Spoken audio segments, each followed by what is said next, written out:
This is Myra Elaine on the Buying Space channel. Today I'm reading from the Torah.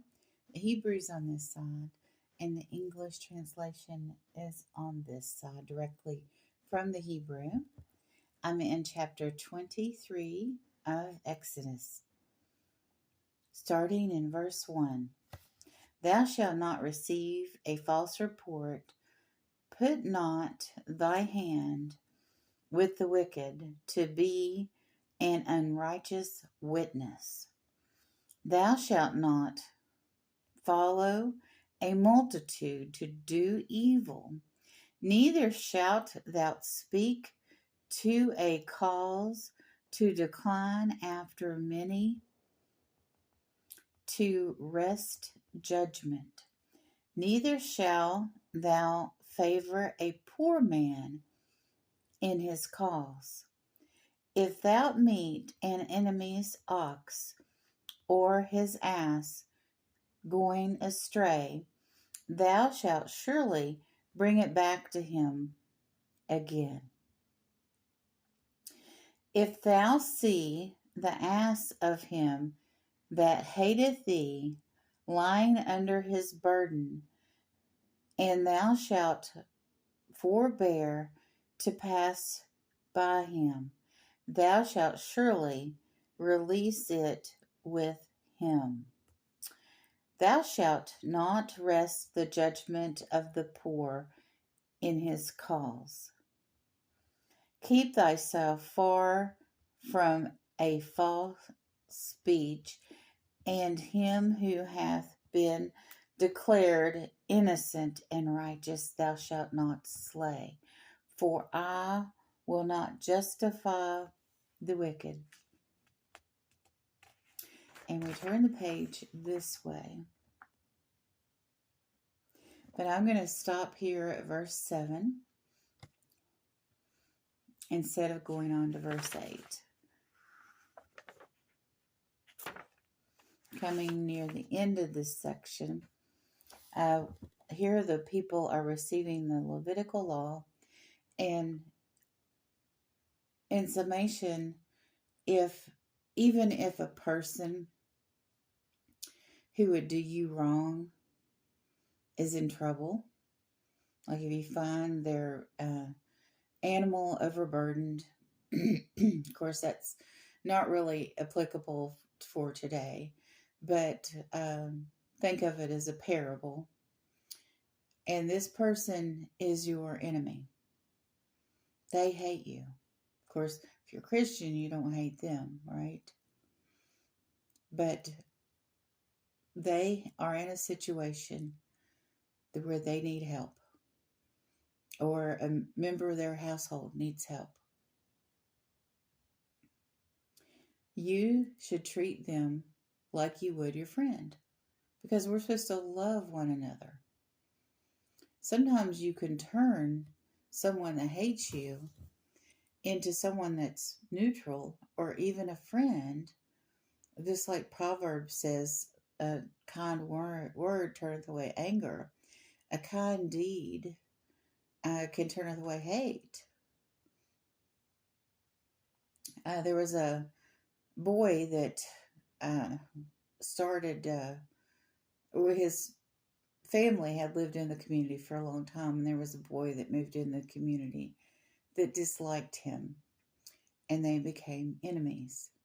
And his grandfather said, well, we need to solve this situation, we need to make enemy pie. And the little boy did not understand what his grandpa was talking about. But him and his grandfather proceeded to make a pie for this young man's family. And he went over, he said, now his grandfather told him, go up to the door, knock on the door, and tell them, my grandfather and I made this pie for you.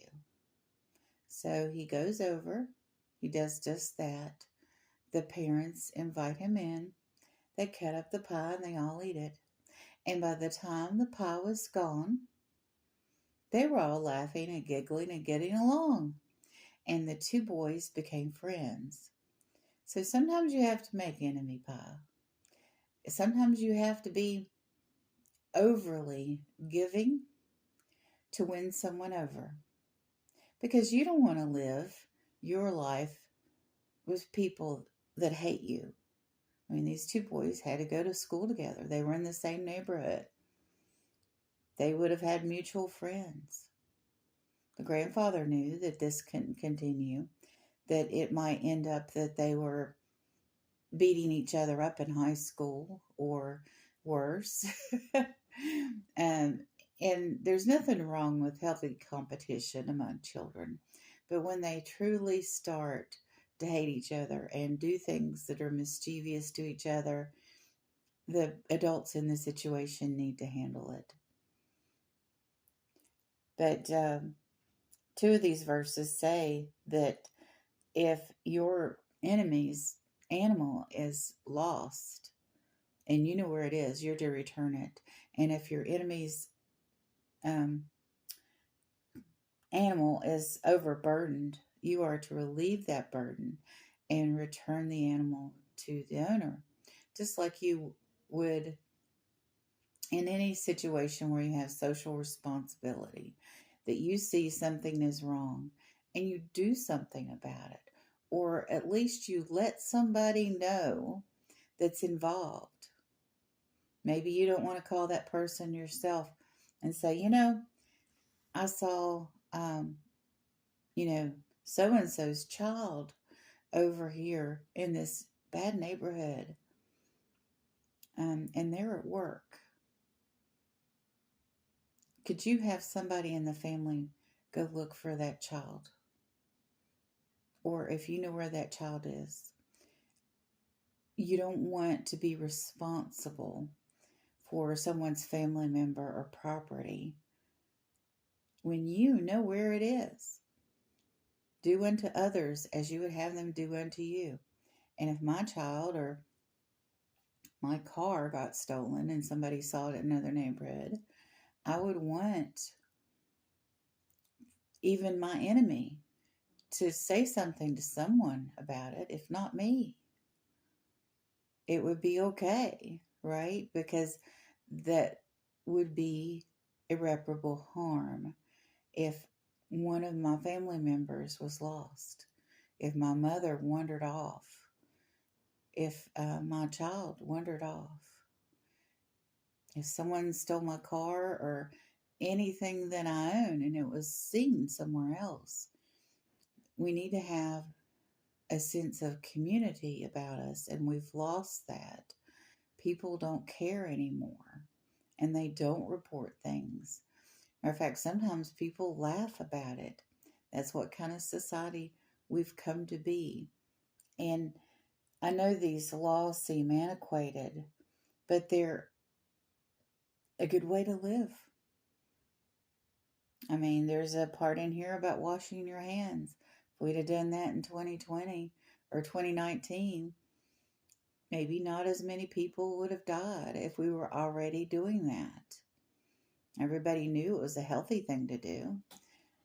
Why did so many people ignore that small, simple thing that mom taught us to do, or grandma taught us to do, or the Levites taught us to do? Why do people ignore things that are common sense? What kind of world do you want to live in? Kind of thing. So you all have a wonderful and blessed day.